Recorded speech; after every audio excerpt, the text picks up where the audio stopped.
see if it works. I think it's live now. Is it live? Hello from Rhode Island, Dayton, Ohio, and from Michigan.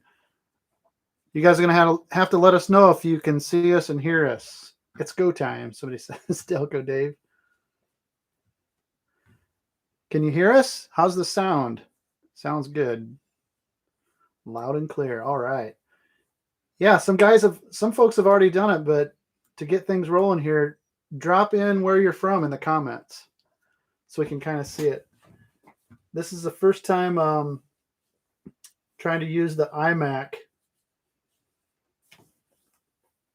and I'm just trying to see how it's all going to work. So I'm using a Yeti microphone, and I'm hoping you can hear us okay from that. And that's just the webcam on the computer. Howell, Michigan. Wow. Pennsylvania. Does your dad like a truck parked in his barn again? I had to have something to fill the soul. Yeah. So that's a good point. So I guess most of the folks, if you're here watching, then you know who this is, right? This is my dad, Jack. And Kara nominated him for the live stream tonight because she wasn't feeling up to it, but Chicken Little is what she was. Well, I'm glad you're joining us. He's actually been over here all day helping me work on another project in the shop. So, and now his phone's going to town. He's got an air horn on his phone. Check this out. Richmond, Indiana. A lot of Midwest folks. Michigan, Des Moines, Iowa. Hi from down the road. JD Hogg, yeah. Ontario. You know Donald Tell? He says, hey, Jack. Farmland, Indiana. Howdy, Jack. Lots of Indiana and Ohio people. There's an Australia, Basket Case Builds. Houston, Texas, Franklin, Indiana. It's still overwhelming to me to comprehend how much reach it gets, and that there's people watching in the Netherlands and Australia and Belgium and Russia. We get stuff from all over the place. It's incredible. Amazes me. Texas, Michigan, Wisconsin, Kentucky. Man, lots of folks in here. So 46 people watching. And I don't know. I wanted to do a live stream because I felt like I wasn't going to do an end of the year recap video this year. I just thought the last live stream that we did was back in May. Kara did that with me.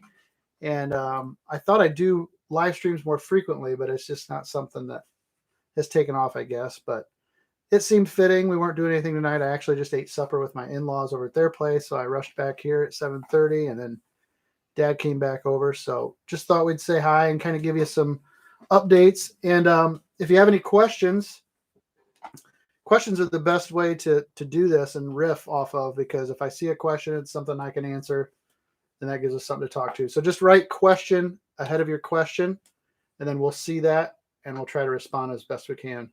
So Syracuse, New York. Have you made any progress on your procrastination?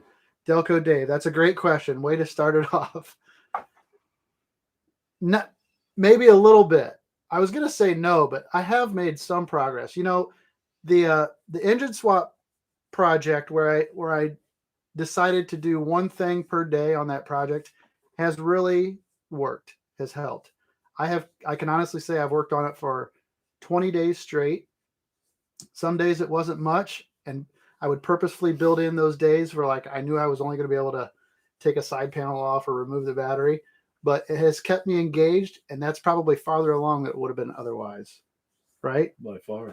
So actually Sunday's video will be the second part of that series where I've moved it along, and Brutus and Bill, well, Brutus is buried out back now, so it's a sad day, but he was an organ donor and he'll live on, but that's a good question. Yeah. What other channels do you tune into? Feathered Coyote. I recognize that name from the comments a lot. So I like all the regular folks that, you know, like Watch West Work and Captain Kleeman and Dirt Perfect. And I watch a lot of like Van Neistat and Casey Neistat. Those guys are big time creators that, you know, anybody that spends any time on YouTube has probably encountered those channels at some point. And I like watching those guys just because they make such engaging and fascinating videos. So do you have any channels that you watch besides Dig Drive DIY? Not constantly, no. Who all's watching Whistle and Diesel? Do you hate or love Whistle and Diesel? Because I see quite a few of his videos come across. I'm not subscribed to him, but they come across. I'm seeing a lot of hate. Yeah, I do watch Andrew Camerata too. Marcus says, what does he think of your channel? What does Dad think of my channel? That's a good question. I don't know. What do you think? Well, I never ever imagined seeing him on TV. Well, it's a computer, but it's like a TV.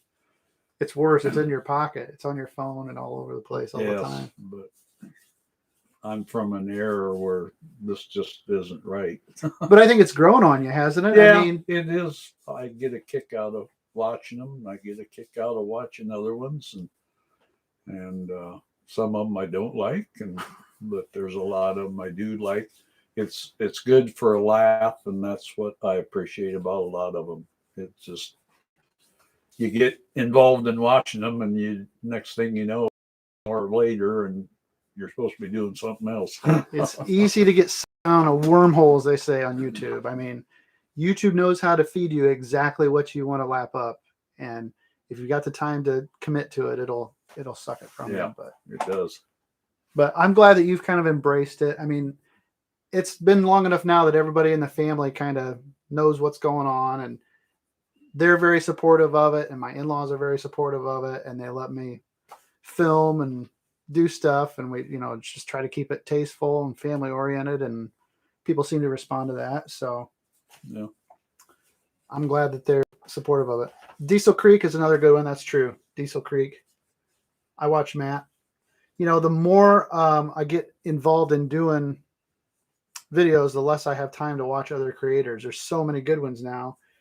And if I'm sitting here, I'm usually editing, or I should be editing, even though I get sucked into watching videos. But how's the weather? The weather has been moody. So a week ago tonight, it was literally -9, -10. Yeah. And today it got over 50. So we had a It's raining. It's raining now. Yeah. 60-degree temperature swing in 1 week. So, and now the driveway's flooded. It's been raining all day. It's been a crappy day. Been nice and warm, but really crappy. So how's your new firewood process been working for you? The bins, the axis splitter. Pretty good. The axis splitter has been really great. We've been able to keep up. Anytime I'm short on wood, I can make a couple rows in about an hour and a half. I haven't been using the bins as much because I'm able to park the wood splitter right in front of where we're stacking it. So in most situations and most circumstances, I'll just haul the rounds over to the splitter and split right there. I think going forward in the future, I want to transport the baskets with me. I want like 6 or 8 of them. And I've got a flatbed trailer that I can hopefully load right onto the trailer. I will split and process wherever I'm on site, load up the bins, and then never touch them again until I put them in front of the stove. That's my goal.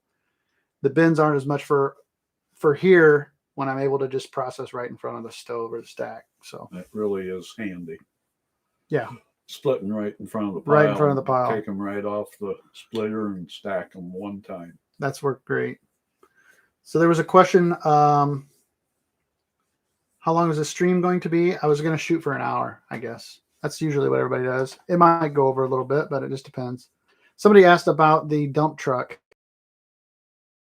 When I got it, they had done a good job of keeping it a month and a half, even though it had sat for 7 years. They forwards and backwards. So it's good to go. It's ready. I took it to a shop, a friend of mine, Tim, and he has a big truck shop, and they went through it and checked it out, kind of did a DOT type inspection where you want to make sure that everything's up to par to go down the road, and it looks good. And I think for what we want to do with it, hopefully it'll work fine. But do you like Case IH? I've seen that question several times. Yeah. So I love Case IH. I'm a John Deere guy first, I guess, just because that's what we had when I was growing up. Dad had a 140 garden tractor. That's how I got started on John Deere. But at the same time, when I was in high school, he drove an International Scout. So International Harvester is very near and dear to my heart. I had like 4 or 5 of these Scouts, and Dad had one. I had 3 of them. You had 3 of them? I came home from the hospital in an International Scout. And then I had one all through high school, and I sold my last one probably 10 years ago. But so yeah, I like International. Some of those older tractors are really cool. That's a good question. I like Case IH for sure. And Marcus has a Scout. Yeah, he was telling me he had a 73, I think he said. So it'd be a Scout 2, if that's right. Oh, Greg D's on here. How's Kara's fireplace coming? Not well. There's no fireplace. We got a nice fireplace over at her parents' house. We go sit in front of that one, so that works out well. Now that farming season is over, your dad is still finding trucks to drive. Well, I got one sitting in the barn still. but once farming season's done, you're done. No, after the farming season, that farming season's long enough time to get the bug out of my ear, and I feel good at doing it. But when it's done, I'm glad it's over. Too many idiots out on the road to be doing it anymore. Yeah. Do you like Farmall? We're getting a lot of Farmall and Challengers. Jim says there's a problem with the stream. Is anyone else having problems with the stream? But it's a good question. So as far as other tractor brands, I'm open to all the tractor brands. So Farmalls are good. When I worked in excavating, we had an H and an M. We pulled a sheep's foot with an M. So I spent a lot of time on a Farmall M. He grew up farming when Grandpa was farming. They had Alice Chalmers, and they had a WC and a WD. Two WDs, and when we hit the big time, we had a D17. Oh yeah. Oh yeah, we got into a 3-bottom plow, biggest plow we ever had. But big time. We got the job done. But it took us 3 days to do what they come in with now, and within 3 hours they got 80 acres done. Yeah, they you still have the WD, one of the WDs. Yep. Did Grandpa buy it new? Yes, that one was bought new in 1951, I think. 51. So, and I still use it. Just moved it a couple of days ago, bro. Yeah, I did. Or you had to move it out of the way so we could put the General in the barn. Well, to get your my snow trailer plow out. Oh, my snowplow. Yeah, I sold a snowplow, and so we had to move the WD that Grandpa bought new. So that's cool that that's still around, and it hasn't been restored. It's still got its original paint, and it's patinaed for sure. Yeah. But no, that's a good question. See, one of them there was asking if like Peterbilt's. Oh, well, you answer that. Yeah, I had a Peterbilt, and 375. Had a wet kit on it, and I pulled a dump truck trailer with it, and I always liked it, but it got to the point to where I couldn't find anybody to drive it really. So finally got rid of that one. So you start out, you had a Freightliner FLD 120. 112. It was a smaller one. Yeah. Then you had a GMC Brigadier. Yeah. Then you had a Peterbilt. I think it was a 375. It had more of an Aero style front end. It wasn't the big long nose P. Yeah. And then you had the Volvo FL.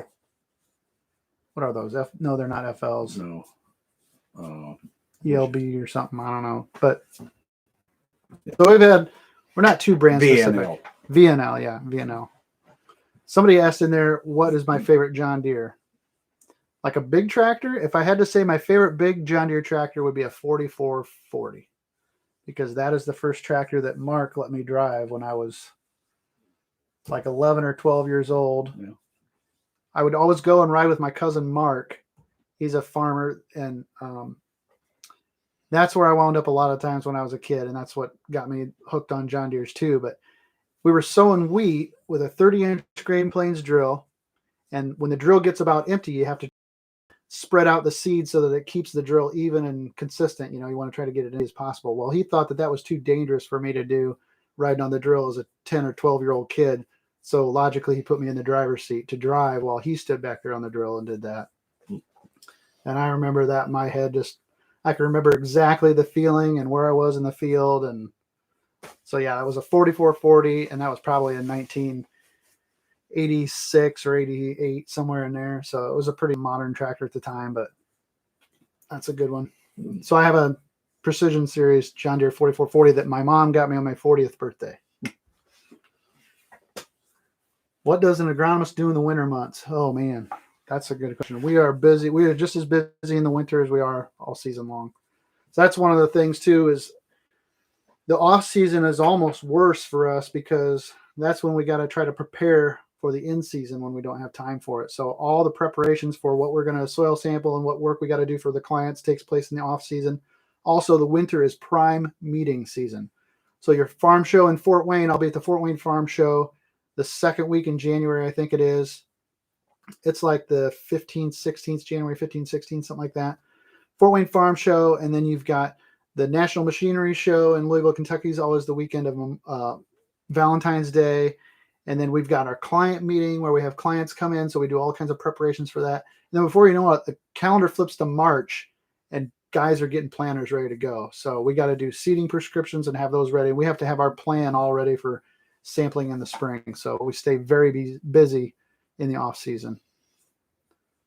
Emily really wants to know about Case IH. What's my favorite Case IH? Well, I don't know about Case IH. I'm more of an IH person, but probably like a 1586, the V8. We used to have a 1586 where I worked in excavating, and that would have probably been my favorite. I love those older style 66 style tractors. Oh no, I'm saying it wrong. It's a 1568. We had a 1468. The 68 designated the V8, and normally they were 66 series. So it doesn't really, I don't know if that counts as a Case IH or not, but how's the merch website coming? Give us a chance to support you.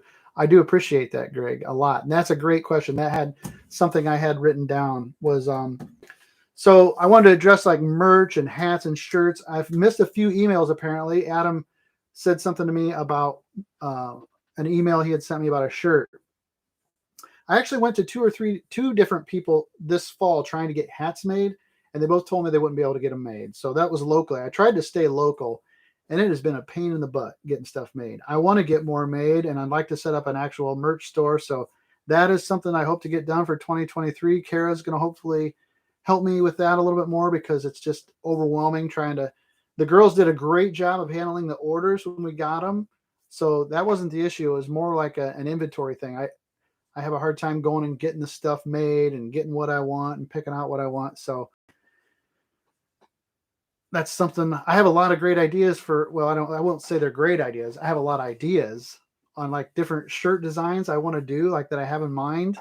So I don't know if somebody's in that space that's a viewer and wants to help or have a good connection for making stuff, I'd be open to it because I've tried locally and it's just everybody's so busy and there's so few people doing that locally.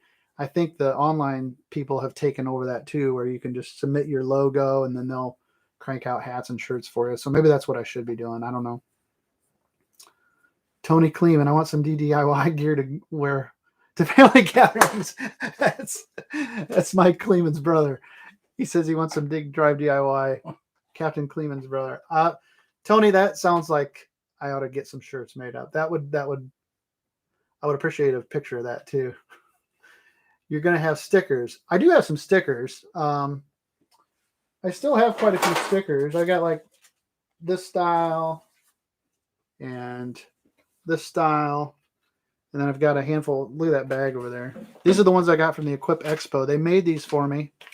And so I had a little, on a video a while back, I asked how long people thought that the basket of wood would last me. And I said I'd give some stickers out. And I did. I sent some of these stickers and these stickers to 5 or 6 people that were winners. So, you know, I have this kind of stuff. And I was including stickers in every order that people made of hats and shirts. And we sold a lot of hats and shirts. We sold out of the shirts. I had to get some more made. We got a handful of hats left. And I should probably follow up on a couple of emails I've seen. But hey there, Homestead Spirit. Marcus says he's got a sticker on his coffee mug. Okay, so there's some out there.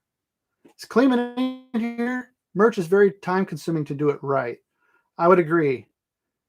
Captain Kleeman, it's good to see you in here, bud. I haven't and that's probably my biggest hang up is doing it right because I don't want to half-ass it. I don't want it to be like, you know, like this hat was an afterthought. I'm really picky about the hats I wear, and you can see I wear them until they're pretty scrubby and dirty. But so that's been my biggest hang up. And then they're expensive too. So I feel really guilty trying to charge somebody $30 for a ball cap. That seems ridiculous.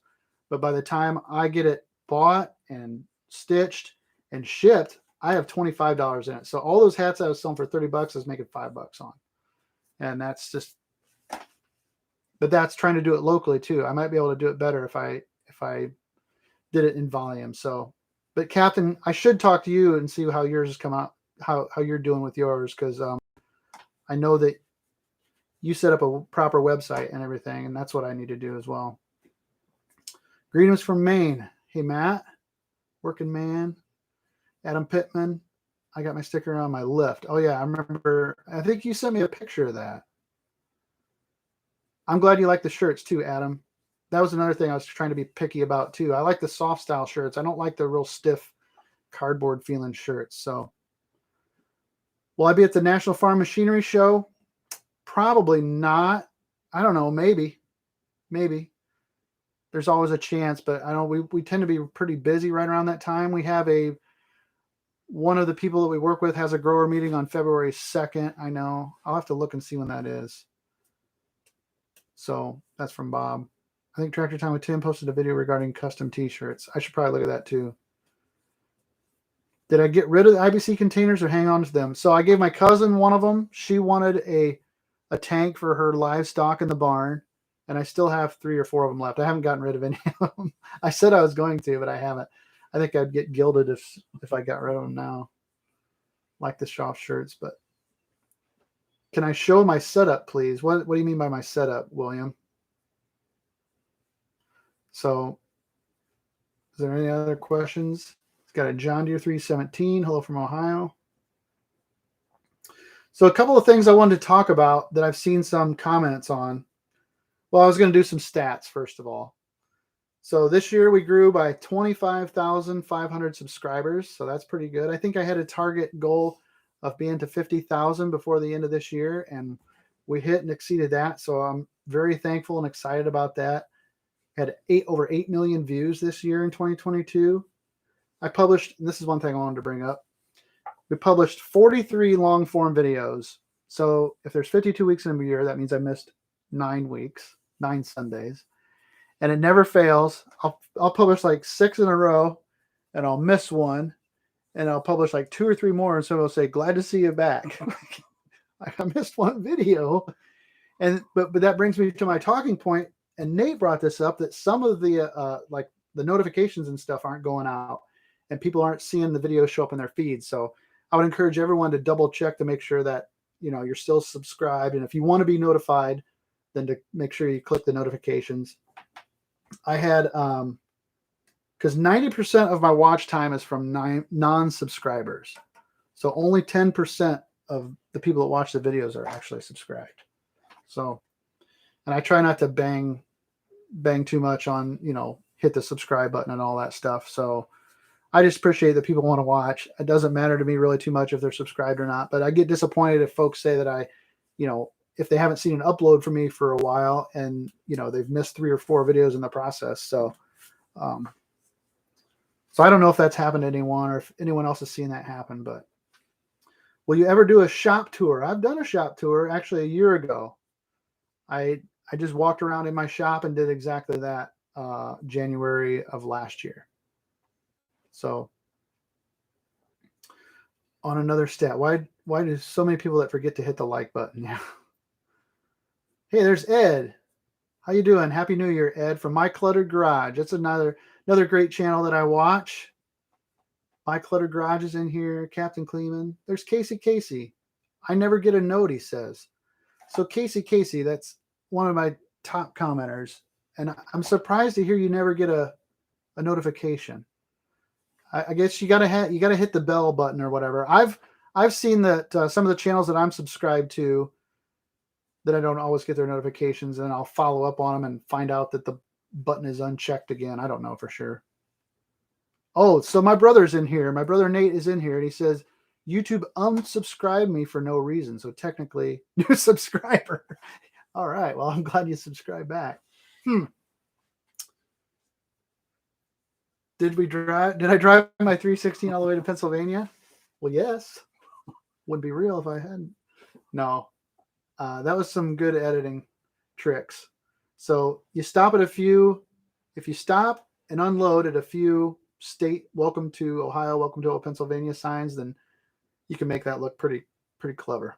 That was fun to make. That was really fun. I had that idea to make that before I left, so that I picked out a welcome to Pennsylvania sign. So what he's talking about is I went to visit Adam of Hometown Acres, who lives in Pennsylvania, and I took my 316 garden tractor there. And the opening sequence of the video, I say, well, I got to go help Adam in Pennsylvania, and I jump on my garden tractor and I take off, and you see me passing into Ohio, passing into Pennsylvania, and it was a fun video to make. So you should check that out. But no, we stopped and unloaded it at those signs. Where did I get the granite workbench? That's a good question. So back in March, I made a video. We redid our kitchen. Another cousin of mine, Jason, he had a friend of their family's that was remodeling their kitchen in their home, and they wanted all the old kitchen cabinets out, and it included a big granite countertop. So we yanked out all the cabinets and refurbished them and put them in our kitchen, and they didn't want that granite countertop, and it fit on my shop table, so I put it on there. So that's where that came from. Hi, Camden. Is Camden on? Yeah. Is he commenting through Nate? Yeah. Oh, Camden says hi. I don't want a domination here. YouTube does some funny things. How's Brutus and how is Bill coming? Well, you're going to find out on Sunday. Well, I'm farther along than what you'll see in the. Brutus is no more. A picture ready, but Brutus is on a pallet out back, and he's looking pretty tough. But Bill is breathing well. He took the transplant quite well, accepted the transplant, and he's doing pretty well. Actually, depending on the weather, I'm ready to start doing some kind of painting. So Bill's coming along. We're going to come up with a name. So I'm going to ask in this video on Sunday that comes out, I'm looking for name suggestions on the whole Brutus and Bill combination. And I'm also looking for ideas about paint, because I don't want to paint it green. So either have people screaming at me, or I figure there'll be a lot of pushback on that idea, but that's the idea. Still looking for that JD316. Oh, Midwest Tool Review. He's right here locally. So your name's escaping me. I should know it. Midwest Tool Review. It's a name I know. The 316, if you want enough parts to put together a 316, I got them. But I didn't feel that tractor would be a great tractor for somebody to start out with. Like, even if I put the engine out of Bill back into Brutus and made it run and drive, it would still need, still low on compression, and it's still not a great setup. It would need rebuilt. So, but I got a lot of parts. What? Who's your dad's favorite? What? Yeah. That's Marcus, dad's favorite what? Is Jack running full throttle tonight? Oh, that's Joe. Joe. Hey, there's Joe Maxfield. Question: did you clean your stones off the road so they don't end up in your yard? Yes. So all the loose stones on the edge of the road, we have a chip and sealed road where they come down and put down like a layer of, it's like an emulsion, this oily asphalty tar concoction. They put that down, and then they sprinkle stones on top, and it kind of glues them in.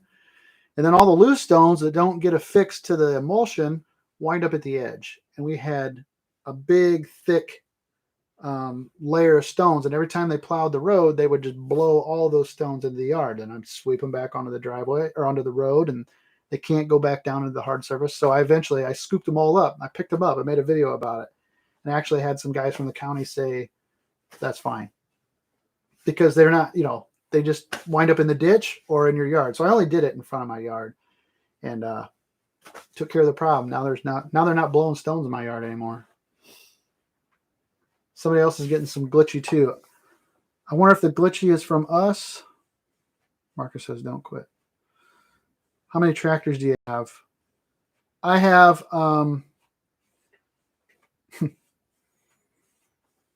so there's the original 318 that I bought when I was in like 1997. I still have that one. I have a 322 that I bought that I haven't done anything with other than unload it and try to keep it running long enough to drive it into the barn. I've got Bill, which is the 318 that you see a lot on the channel. I got Brutus, which Brutus is kind of no longer here anymore. And then there's another tractor that's upstairs. And then I have two 755s. So I have probably 6, 5 that will, let's say 4 that run good. And then there's some other parts machines. So yeah, too many tractors. But the point of, I made a video called Tractor Addict. And the point of that video was to kind of say I needed to cut back and consolidate.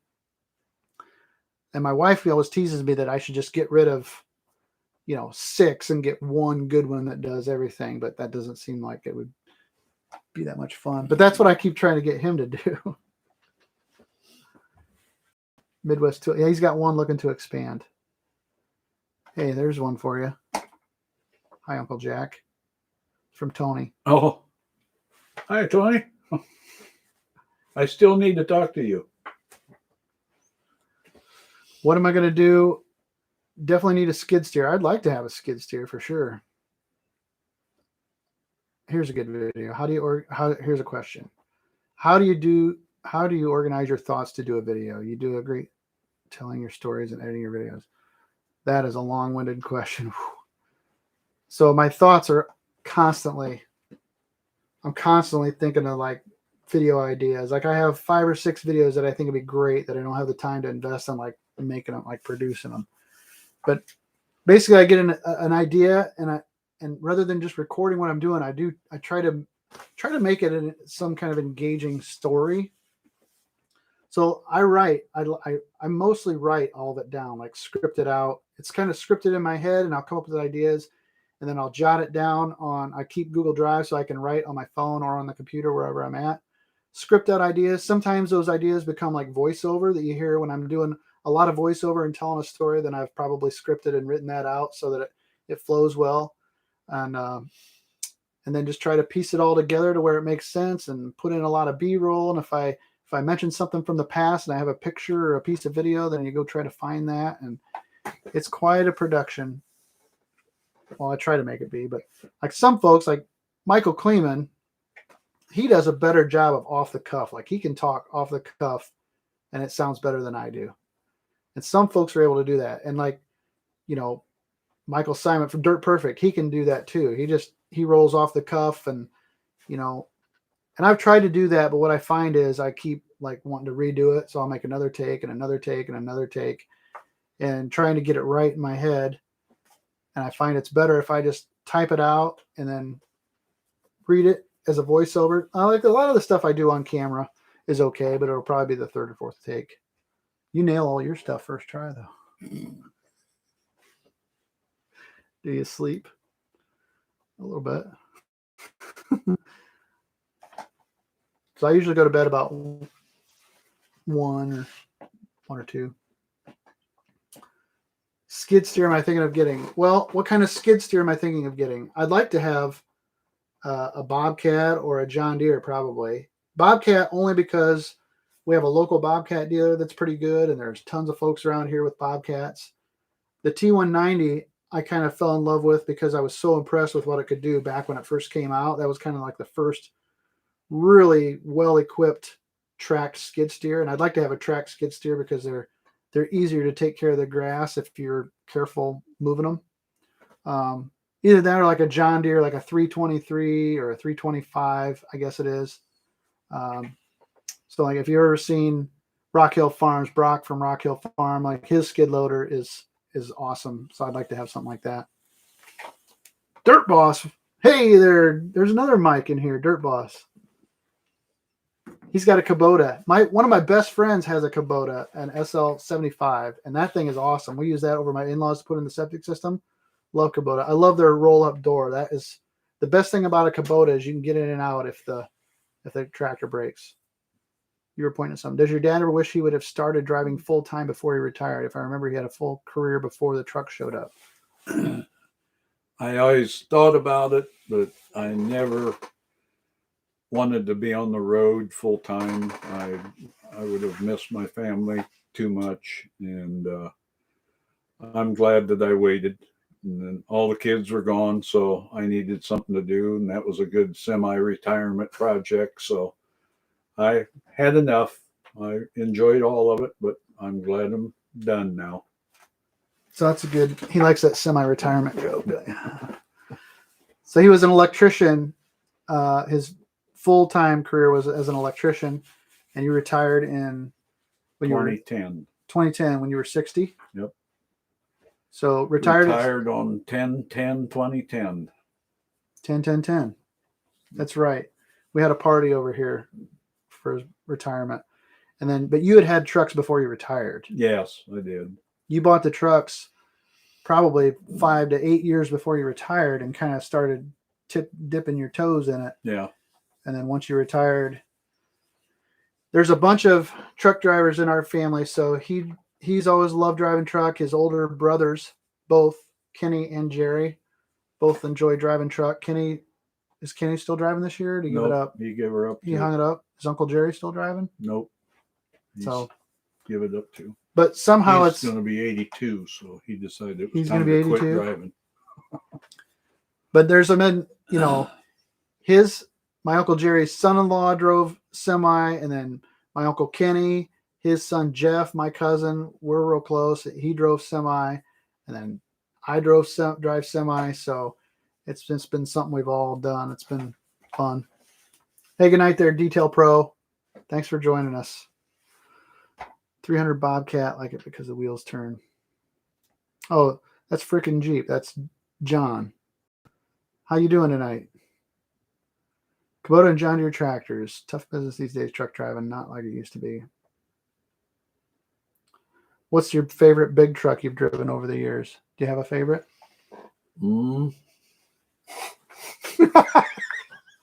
Sorry, I read another. Oh. What's your favorite big truck? Well, I like the Peterbilt. Of course, everybody likes Peterbilts, but ours, one of the better driving trucks that I had was the Volvo. I never had hardly any mechanical problems with it. It had a Detroit in it. It ran good, didn't leak oil. It shifted super easy. I really enjoyed the truck. I didn't have much trouble with it, and it always did me good. Yeah, it always depends on what you're doing with the truck. What will be your favorite? I've found. I've driven the big trucks too. I've driven Big Pete's with the big long hoods on them, and I've driven the stuff with the short stubby noses. And if like for hauling milk, when I hauled milk, the shorter the tractor with a stubby nose, the better. I mean, it felt like you were driving a minivan. You could see over the hood and see what you were doing, and you could just get in and around. Like if you're driving a farm semi and you need to get in and out of fields or in and out of grain elevators, then a day cab, short tractor, slanted nose is the best. Yeah. If you're going over the road, long hauling, and you like the big, long, large car, yeah, then those are cool too. And those are cool. They're not practical for an excavator's truck or a farm truck or something. No, the Amish around here didn't design their driveways for a semi at all. No.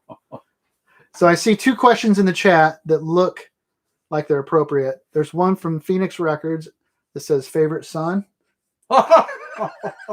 That's for my brother Troy. And then my other brother Nate's in here. He says, answer the question. Inquiring minds want to know. The favorite one is the first one that shows up when I ask them to give me help at that time. Fair enough. So they'll probably all be here tomorrow morning wanting to know if I got anything to do. Well, you're here now. That's all I can say. Troy says, so it's Neil. Tony says, The cab overs in Europe, Philo Bedeau, Europe still uses cab overs. When I went to Germany in 2010, and I was surprised, but I wasn't really aware of how many, all the trucks are cab overs. Those, what's that brand? The Scavia or something like that. But they make them work, and they're more practically minded over there in terms of like conserving space and maximizing payload capacity and not having a big heavy tractor. But but the trucks were still pretty cool. Have you had anyone reaching out to you for plans to build their own backhoe wood splitter you made yourself? Yes. Well, I've had tons of people ask me for the plans like I did on mine, and the answer is I don't have any plans for it. So the way I did that backhoe splitter is exactly like I pointed out in the video. That is something I saw online. I've never claimed, I didn't invent that. That was something that I saw online a long time ago. You can't find the videos and the pictures that I saw of it, 10 or 12 years ago. But I saw that and I saw how it worked, and I had no idea what the sizes and specs were. So I started building it out of plywood on my backhoe. I used a hole saw to cut out the holes for the pins and built the whole thing out of plywood. And I had to redo it like 2 or 3 times so that I could get the geometry right. And I had a piece of, I used a roll of batt insulation. I had a roll of that I had laying on the shop floor, and I could pick that up with the wood that I had made. And I messed with it for a week to get it to where I thought it was going to work right. And then I had my cousin Larry had all the parts cut out on a burn table where he worked. So their engineer was able to basically take my rough, drawings and sketches and turn it into something they could cut out on a burn table. And then we put it on the backhoe, and it still wasn't right. I bent the wedge because I had a single 1 inch. I had a 1 inch bar coming down for the wedge, and I bent it within 2 hours. I got it into a gnarly piece, and it just bent it. So I had to straighten that, and we reinforced it into the wedge shape. And I think I also changed the length of one of the other arms to change how it pushed. So that's all I can say about that wood splitter. I'd love for someone to, I'd love for that to be something that was readily available. I think what they did was they tried to make a go of it. They tried to sell those wood splitters, but I just don't think there's enough demand. Probably there's a lot of people that want to do it. And now with the prevalence of mini excavators, it might be a different story. That might have been something that was ahead of its time back then when they were trying to really manufacture it, because, there's only a handful of guys that want to put it on a backhoe. Maybe I'd be surprised too, but it also takes, it takes a lot of practice to split with that. Wouldn't you say? I mean, you've split with it. Yeah. You gotta have some patience. Oh yeah. A lot of patience. But it's nothing works better on those big ones. Slice. The family's doing well. Thank you so much. They're doing great. They're all over at my in-laws right now. They're probably watching over there, as a matter of fact. Country View Acres channel. It's an interesting channel. It covers all kinds of projects and explains everything, makes it interesting. There's tons of great channels out there. It's hard for me to keep up on all the stuff that's out there.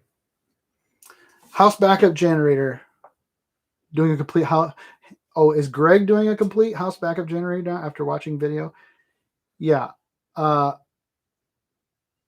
still want to do a whole house backup generator. That's in the plans, in the works, hopefully this year. It's kind of one of them things. If we have a flood or a power failure, it's at the top of my mind. And then the longer you go without any issues, the more you tend to forget about it, which is the wrong thing. You need one too, by the way. Yeah, I do. Rick and Dolores have one, and yeah, it can save your hide, and I should definitely have one. Do you ever watch Dan at Dadap Back 40? Yes. I've caught a couple of Back 40 Firewoods live streams, and I've seen quite a few of his videos. He makes some great videos too. What are you going to do with Brutus after you're done with the transplant? I don't know. Nothing, I guess. I say in the video, I think it won't be this video. It'll be the next one in the series, but I don't know. Right now it's just a frame. It's a frame, and there's no engine. It's got a transmission that leaks. So really it's not worth much. If somebody wants it, then we can start the bidding, because there ain't much to it. I'll show you a picture of what that'll be good for this one. I'll show you a picture of what Brutus looks like now. I have one. I'm sure I have one. Is there any other good questions on there? Merry Christmas and Happy New Year. Thanks, Dennis. Same to you. I had that written down. Make sure to wish everyone a Merry Christmas and Happy New Year. I didn't say it. So I hope you had a Merry Christmas and a Happy New Year. Or you're going to have a Happy New Year. Where's Brutus? It's sad. The state of Brutus is sad. Here it is. So this is a live stream exclusive. Okay, here's what Brutus looks like right now. I got to move my little chat window. That's all that's left. And that's what it looks like out back on the pallet. So I don't know. Pretty sad. So I don't know what to do with it. Like I said, I was really torn because I thought, well, I could put another engine back in it. I have all the stuff to make another complete tractor, but all the engines I have left, except for the one that was in my original tractor, which I want to keep, all the other engines have a problem of their own of some sort. So Brutus comes over to my channel. Sure. I can make that happen. I can, like I said, I can make a do-it-yourself John Deere garden tractor and give you all the pieces and parts to put one together. Do I have a hard deadline to complete the engine swap? Not really. Not really. I'd like to get it done before spring. The biggest challenge for me this right now is going to be trying to do the paint in the weather. So I don't like to paint in my shop just because it'll cover everything with overspray and whatnot. But so I'll probably try to paint it. If we get a nice day, I'll probably paint it in my other building. I was also looking at those inflatable paint booths. You can get one pretty cheap. Have you seen those? No. They're like a bounce house. And you hook up one of those blower fans and it inflates. And then it's got like charcoal type filters on it. So you pump air into it and then it like exhausts through the filters. So you could set it up in here and then I could paint in here. So Yeah. I don't know. Has anyone ever tried any of those? I'd be interested. Good night, Bob. Thanks for joining us. I really appreciate it. I know folks are going to be jumping off, but I really appreciate you stopping in. All about perspective. Same to you. Have a happy new year. Oh, in Sweden. That's right. Hope you guys have a great night too. Great new year.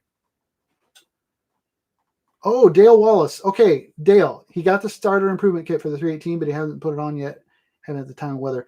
So was it still available and how much was it? Because I haven't looked it up. It was obviously still available. You found one, but Brutus always had trouble starting. You know how Brutus would always like click, click, click, click, click. And same thing. That was a new engine with the old wiring of an old 316. I put the starter improvement kit on Bill because Bill now has Brutus's engine and it starts every time. So that starter improvement kit, which delivers starter via a relay and a different way of wiring it in, that was the ticket. So if that thing's still available, they weren't very expensive back in the day. We didn't get much snow drifting at all. So that has not been we didn't get hardly any snow. $25 after shipping. Well worth it. I hope that works, Dale. I really do. So one thing I wanted to address, and I want to get you guys' opinion on this. Still 149 people watching, so that's good. I saw that Kara texted me. Oh, she said she's smiling, I think. Oh, they're all sitting there watching. Shorts. What is your opinion on YouTube Shorts? And I want to give you my take on it. YouTube Shorts is like the best form of advertising for a YouTuber. I don't view YouTube Shorts as something that goes to like viewers or subscribers that are already, watch every video of the channel. Shorts is more for people that have never encountered your channel, and it's a way to put it out there basically to the masses without competing so much against the algorithm. So if you make a short and it gets picked up by the shorts tray, they call it, which is that thing that's on your phone when you're scrolling through, the shorts pops up. If your video makes it into that, it goes out to millions of people. And it's been a great way to gain subscribers and people to find the channel that wouldn't necessarily have found it before. And I see a lot of people in here saying they don't like shorts. I only wear shorts in the summer, John. Shorts, I don't wear them. Okay, everybody's talking about shorts like they wear. Gotcha. Shorts are teasing us. So I just want to mention shorts because I have a lot of subscribers say, I wish you wouldn't worry about shorts and make more long form videos. Well, I understand that shorts are easy to make. They generate no revenue yet, basically nothing. I have a short that's had 500,000 views and it's made like $3, $4. So they're not big money makers, but that at the same time, that short has gained 700 to 800 subscribers. So if you put a short out there that gets picked up and takes off, then it's a way for people to find you. So that's why I'm doing it. I don't turn on notifications of my shorts. So I'm hoping that the subscribers aren't getting like notified that it says Neil uploaded a new video and here's just a short. So I know that some people don't like that. Adam says he likes the shorts. It's good for when you're bored. Yeah, definitely. It's like the TikTok alternative. I have never installed TikTok on any phone. I never had a good feeling about that app. Some people love it, and I've seen a lot of funny videos from TikTok, but I never took to it, and I feel like Shorts is going to dominate TikTok, to be honest with you. Once they start the revenue share, they're going to start a revenue share in February that will really incentivize people that are on other platforms like TikTok or even Instagram or Facebook Reels. They're going to be monetarily incentivized to move to YouTube Shorts and put more of their eggs in that basket. So I think that's where the trend is going to go. And I think there's a lot of folks that you'll see a lot of folks move in that direction, but we'll see. So I think the two can coexist as separate things. I think you can be a viewer that only watches shorts on your phone, quick scrolling, short attention span. And then I think there's also going to be a lot of folks that just want long form content. They want a 15 to 20 minute video maybe or less. And hopefully they can coexist and they can complement each other. That's what I'm banking on anyway. Hey, I like seeing that. Sandrail223 says, I used the heck out of the grater box you inspired me to build last winter. Thank you. That's cool. I love hearing about folks that have built that grater box. That grater box, that's got a long history too. I did not build the first grater box. That grater box was built by a local, the same person that, okay, you got to follow me here. The person I bought the dump truck from, the General, he had an excavating business back in the 80s. And one of his hired hands built that grater box to pull behind their garden tractors back in the 80s. And so the original version of that still exists over there where I got the General. And then, so we've all just made copies of it and kind of refined it over the years and made it work with four-wheelers and UTVs and everything else. And so that's kind of where that came from. And my cousin Larry helped me build that grater box too. But I'm so glad to see people building that. They're a fantastic tool. We tried to build them to sell them and just found out as a small private entity, it's too much work and not enough return. So, but I'm grateful that other people are building them. So William Nesbitt says, I like short or long videos just as long as I get something to watch. Okay. I watch them both. And to be honest, more recently, I've been watching shorts. They're just easy to go through and, you can start and stop at any time. If you got 2 minutes, you can watch a couple shorts. And if you got 20, you can watch 20 of them. So another person built a grater box and it works awesome. Wow. Oh, there's a good question. How is Kara liking her new kitchen? She loves it. So she still steps back and looks at it in awe and says how awesome it is. So I couldn't be happier about that. So the under cabinet lighting is the best thing ever. We didn't have the under cabinet lighting before. Dad put that in, but that looks fantastic. And the new top is so much better. We had a Formica top before that was, the seam wasn't very good between the two countertops, and it was real porous, or it had a lot of grooves and lines. It was hard to clean. So now she's got that granite, or it's not granite, quartz top that's really easy to clean. Did the mice stay out of the kitchen? Yes, so far so good. And that wall is so much warmer. So right now, when we had that minus 10 degree temperature with the, what was 40 below wind chills or something? It got up to 50 at one point. 50 below? Yeah. Those cabinets they would literally freeze like cans of soup in there, inside the kitchen cabinets. They'd be frozen. And now we re-insulated it. It's all good. So Ed says he falls in the YouTube Shorts rabbit hole often. Yeah, me too. They're kind of a curse. And that's what's kind of led me to go that direction a little bit more too, just because I've recognized how much I tend to watch them. It's probably just because, you're pulling out your phone when you got 5 minutes, just like I said. I tend to sit down at night and watch long videos, 15 to 20-minute videos. Oh, you know who I forgot to mention? Matt's Off-Road Recovery. Somebody asked me early on what channels I watch. Of course, I watch Matt's a lot. Matt's Off-Road Recovery. I'm getting sidetracked. Squirrel. But I'd be curious to know how many people found the channel from that visit to Matt's Off-Road Recovery. That was a huge thing that occurred this past summer in September. That was just unbelievable. So that was great. But yeah, the shorts, like Ed said, I get into a rabbit hole and go down the shorts rabbit hole. Adam says, happy wife, happy life, for sure. Progress on the triaxle. I haven't done more. I mentioned it earlier on in the stream. The triaxle is doing fine. We put it away for the winter because I didn't get to the project out back that we hope to do with it.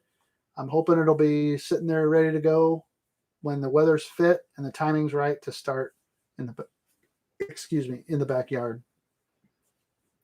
Trailmater. Yeah, for sure. I'm seeing a lot of references to Matt and Trailmater. Trailmater is Rory. He's up in Moab. There's Mom. What's your favorite car vehicle from all that you've had? Mustangs or trucks? Or where are you? That's a good question from Mom. My favorite vehicle is probably my Mustang, to be honest. I had a 1990 Mustang LX 5-liter. And somehow you guys let me have that when I was a teenager. Yeah. So another parenting error. I wouldn't say it was an error. I had a great time with it. I got the Mustang when I was in 1993. So it was a 1990, and I bought it in 93 for $8,500. Mom took me to get it. This is a good story. I wanted to make a video about this. See, this is the kind of thing that rolls around my head. I don't know how I make the video for it, but Mom and Dad have a Corvette, and Mom took me to get that Mustang in the Corvette, and she didn't know what it was, and she knows this story. And so they dropped me off, and we do the, I give them their cashier's check, and I'm getting in my new Mustang. I'm so excited, and Mom's going to follow me home in the Corvette. And we were coming down local highway 101, and we crossed one road, and I took off. And Mom wasn't able to keep up in the Corvette. I got away from her. And when we got to, I don't know, we got home or something, she got out. You never told me that was a fast car. I couldn't keep up. She was mad because she didn't realize what it was. You told your mom it was a dog. Well, there's some, like a greyhound, as far as dogs go. Yeah,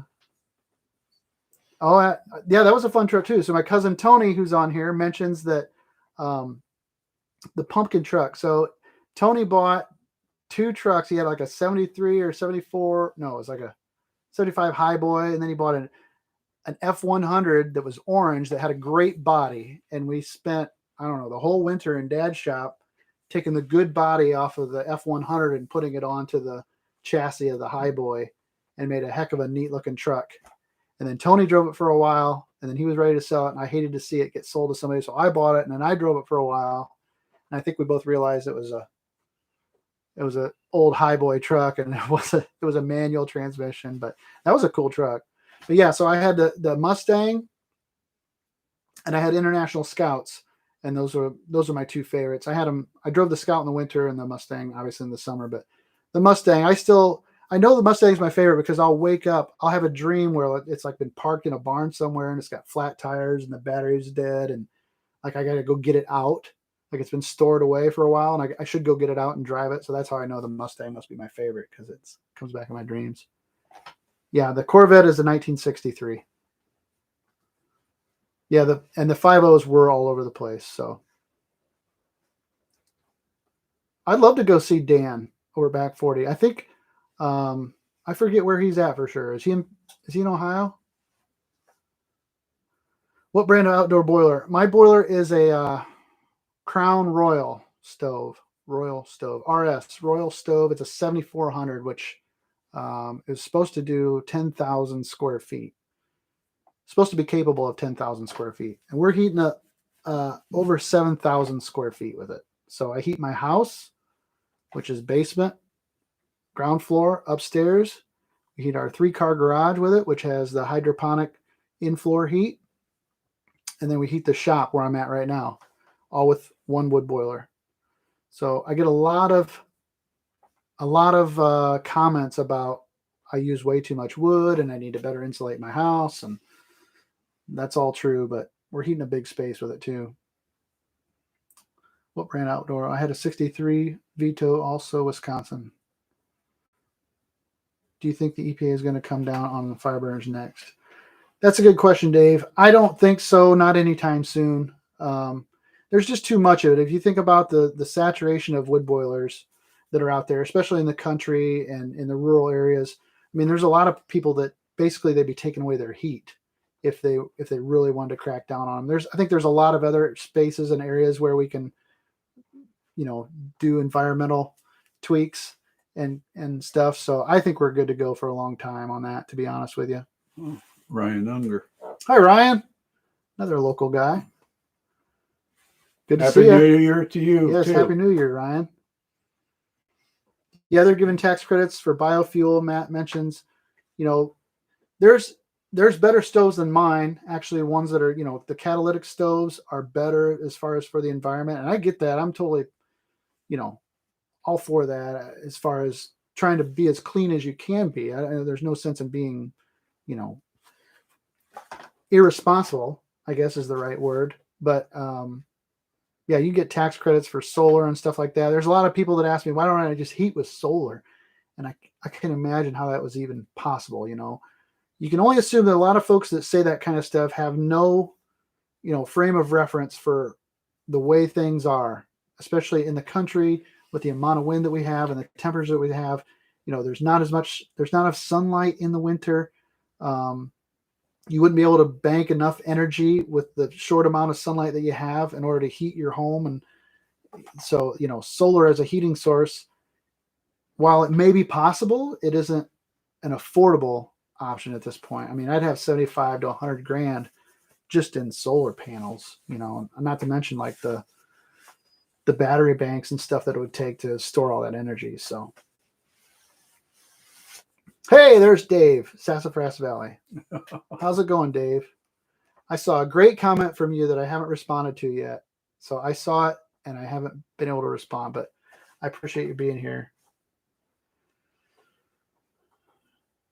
It gets hot inside the fireplace. Hi from Nolan Lake, Kentucky. Found your channel from Tractor Time with Tim, and a little bit will do. Awesome. Appreciate it, Jeremy. Garcia Family Farm. $3,700 tax credit for my central boiler. I don't think they'll sell them to a residential user now unless you have a business. My boiler is for my business. Wink, got it. How do you heat the house? I have old radiators and a coal boiler that was converted to gas. So in the house, when we remodeled the house in 2006, we installed a forced air furnace. Actually, my wife's cousin had a home that had a fire and most of it burnt down, but the furnace was good in the basement. So we took the furnace and the air handler and the air conditioner and removed it from that home that they were going to tear down and put it in here. So we have propane forced air. We installed all the ductwork throughout the house, even the old part of the farmhouse when we remodeled, because we dug a basement. We dug a basement up underneath our existing house. We had it jacked up on stilts. Forced air there, but I can, the boiler is plumbed into that forced air furnace too. It has a radiator in it. So I can have the water from the boiler in this radiator, and then it's got the regular, burner set up for the propane all below the A coil for the air conditioner. So Dave wants to know how we're getting along. Good. So far. Dave just got back from Florida. He was visiting. Oh, you came back in the right time. I think he missed that. He said the comment he made was that it was a consistent 70 in the house, but he felt cold the whole time because he didn't have a fire to get warmed up to, Yeah. And he looked forward to coming. He was in Florida, but looked forward to coming back to sitting in front of the stove or sitting in front of the fireplace. Yeah, it's a little warm here for fire inside, so we lit the fire pit in the backyard instead. That sounds very fitting. That'd be great here tonight if it weren't raining. Yeah. Hey, there's Keith Knipstein. Hi, Keith. Good to see you too. That's neat to see local people and people from my past in here that are jumping on. So that's cool. We're up as high as we've had, 155 viewers. I always wonder about the start time being 8 o'clock. I figured 8 o'clock's getting late, a little late for Eastern's time, but that's a great time for, Central and Mountain time probably. But it's not too bad. There's Red Dog. If you could have any pickup, new or old, what would it be? Ooh, that's a good question. Red Dog. That's a good question. I know what it'd be, but so I'm a Ford guy through and through, and that's because my grandpa Schaefer was a Ford guy, and he always had Fords, and I grew up on Fords. So I would probably, not necessarily a new one. I mean, I would be, it'd be awesome if you could have like an older dent side Ford. They call them dent sides, like a 77, 8, 9. That's kind of my favorite style. I was born in 76, so that must be it must have been imprinting when I was a baby. But those trucks are the coolest in my mind. I'd love to have the old style body on a newer style chassis, on like a Power Stroke chassis. I had a 99 Power Stroke, and that was a good truck. Transmission was weak. But that'd be cool to have. It'd be cool to have like one of those retro mods of an old body on a new chassis with new interior. That's what I'd like if I could build anything. Too many add-ons to jack up and dig out, it seems. Yeah, there's a lot of the newer trucks. I have my work truck is a 2015, and I like that it has an aluminum body. Those have proven to be pretty good. You don't see any Ford rusting out. I'll give them that, right? Because I had a 2004, then I had a 2010. 2010, when I sold it in 2016, the cab corners were rusted out. That's 6 years old, and it was rusted out in the corners. My 15 does not have a speck of anything on it. You can buff that out and shine it up, so I have to give it to them on the aluminum bodies. Dad's is still the steel body, and you got bubbles of rust, right? Just not too bad. I got a couple little spots down behind the doors on the corner panels. What year is yours? 12. Yours is a 12? Yeah. So that's 10 years old, though. Yeah. We were talking about that back in the day. A friend of mine, Jack James, talks about like repainting trucks in the high school body shop, and they were like 6 years old. 6 years old, and the beds were like cottage cheese or Swiss cheese. Yeah. They'd be 6 to 10 years old and like completely gone in the mid 80s, and they were trying to fix them in the high school body shop. And now we get a 10-year truck, and I don't think of that as being old at all. But well, not anymore. But they get a little rust bubbles on them, especially in the corners of the cab corners. But so I got to hand it to the aluminum bodies. They seem to have been holding up well. I think people were skeptical about that, but Henwad says we were born the same year. All right. My dad still has a 1980 bullnose truck. I grew up and learned how to stick drive on. Yep. He wants a 68 F100 with a 5.0 Coyote in it. See, that would be awesome. I think those retro mods are cool.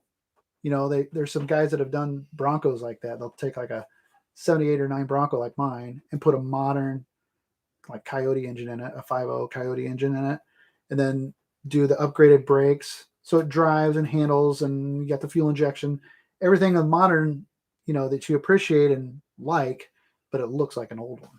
Dale Yoder does them one right after another for guys. Dale's been doing a lot of them. So he will take like an old truck and leave the patina on it, find something down south that doesn't rot it out, but it's got faded paint and worn. And he'll put it like on an Explorer chassis, and an Explorer, drivetrain, interior, dash, everything, but it'll look like an old truck. Those are super cool. He's got one. His boys got one, and I don't know how many he's done for other guys. Yeah, but they all look cool. There's one at the body shop right now. Inside? No, it's sitting outside. The one he drives every day. I don't even know what year it is. Like a 50. Red Dog would love it. I bet it's right in that era, the 60s. Should take a picture of it. Boy, I'd guess it to be late 50s. Ed says his 92 F-150 had a Swiss cheese frame in 2010. Yeah. Some of those early 90 trucks, they rusted bad too. I hate the rust. And I don't know. When I heard that Ford was going to make an aluminum body, I was like, finally. It seems like they're all for it. And people were worried about, they corrode, but I don't know. They're holding up pretty darn good. We have 3 of them at work, 4 of them now, aluminum bodies. And if you buff them out, if you take care of them, they look fantastic. So somebody asked, just to give you an update, kind of the reason on this. Somebody asked about how Brutus is going. That's working out great. Brutus actually is. I showed a picture of Brutus earlier for those that missed it. If you just joined us, I'll show you a picture of Brutus. But that working on something every day has really helped. It's really been a good thing. Here's what Brutus looks like right now. So nothing left but a frame. But yeah, that commitment to work on it every day. I should tell the story of that too, real quick. So that's a friend of Dad's, Roger Harris. Mm-hmm. Graduated with him. Did he went to Woodland? Mm-hmm. So Roger had a small engine shop over in Grable, Indiana, which is close to where we are. And he was a guru. Like, he could remember anything. And I drove this Scout, and Dad had Scouts. And my good friend Ryan had a Scout. And Ryan's a really good mechanic now too, but we would go over there when we were just in high school and ask questions of Roger. And I think I had some kind of electrical question, because Scouts always had electrical gremlins. And I showed up there and I asked him about this electrical question. And he said, "Oh, I think that's on page 78 of the manual." And he was that good. But anyway, he had like this old Model A or Model T truck in the shop, and it was kind of pushed off to the corner, but it wasn't covered up full of stuff like something in my shop would be. And I got to talking about it. It's like, "Well, how long have you been working on this?" And he might have said, "Well, I've been working on it 2 years, but I work on it every day." And so that's where that thing came from. He says, if you just do something on it every day, you'll get it done. You can't start stacking stuff on top of it, because then it'll bury it and it'll forget about it. He said some days he'd take a bolt out and lay it down on the frame, and the next day he'd come back, put the bolt right back in, but he would stay engaged on it. And then, so that's where that came from. And I thought that story worked well with what I needed to do to get Brutus moving along. And because it's out here and I made that commitment, I can't walk by it. I do something on it every day. So that's worked really well. Fluid film for your trucks. It's the only way to extend your lives of the trucks if you're in the Rust Belt of the Midwest. I've heard that too. Actually, our Jeep, we have a 2012 Jeep, and it's had the fluid film treatment on it. And it looks better than any other Jeep that I looked at when we were trying to find our Jeep. And so that fluid film thing is true. I probably should have it redone, but we haven't driven it in the winter since we've owned it. So what other questions? I talked about shorts a little bit. YouTube shorts, not the shorts under your pants. YouTube shorts, and why I've been doing that, and why my goal is to make one short per week. I want to take my old videos and condense them into, less than 1 minute shorts. And that's been a great way to engage new viewers and try to find a new audience. So that's why I'm doing that. So I don't want to tie up everyone's time tonight. So moving forward, I think business as usual is what the plan is. I'd be interested to know in how many people are interested in, whether I should pursue the merch thing anymore, hats and shirts. If people are interested in that, the best way to inquire about hats and shirts is for right now, until I get a website going, is to email me at digdrivediy@gmail.com. And if you send an email there and I don't respond to it right away, don't worry, I will get to it and see it. But that's the best place to say that I'd be interested in one. So, I have a hard time wrapping my mind around the idea that anybody would want one to begin with, but if enough people ask, I need to get it going. So there's some people saying, yeah, still want. Oh, Trent's in there too. Hi, Trent. I said hi. So Trent, my nephew Trent, who's been helping me do the editing, is in the chat. So a lot of the regular viewers of the channel will know Trent and have seen him.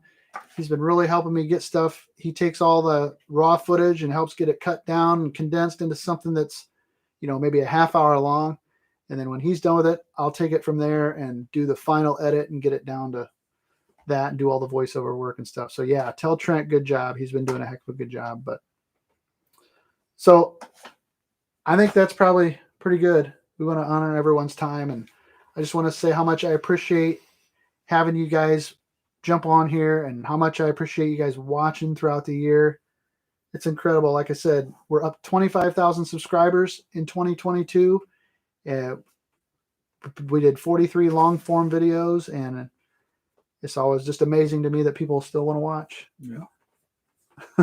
You don't comment anymore now, but Usually somebody else already Beat says you to what I it. got to say, but except when it hits home. right. Well, I want to wish you a happy new year. Thanks again. Any questions about stuff, email me, Dig Drive DIY. Otherwise, there'll be a video out Sunday with an update on Brutus. So thank you so much. We'll see you in 2023.